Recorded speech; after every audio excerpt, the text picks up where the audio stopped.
быть в авангарде, идти впереди.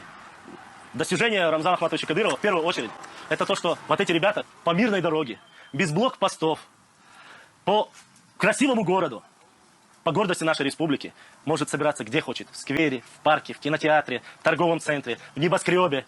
Мы можем собираться. У нас никого из наших молодых ребят никто не забирает, никто не взрывается на минах. Он приложил максимум усилий, чтобы мы жили спокойно. У нас мирное небо. У нас мирное небо. Считаете ли вы, что нужно было Рамзану дать Нобелевскую премию мира? Но я считаю и уверен больше, чем на 1000%, и этот зал поддержит меня, что он заслуживает эту премию больше, чем Барак Обама.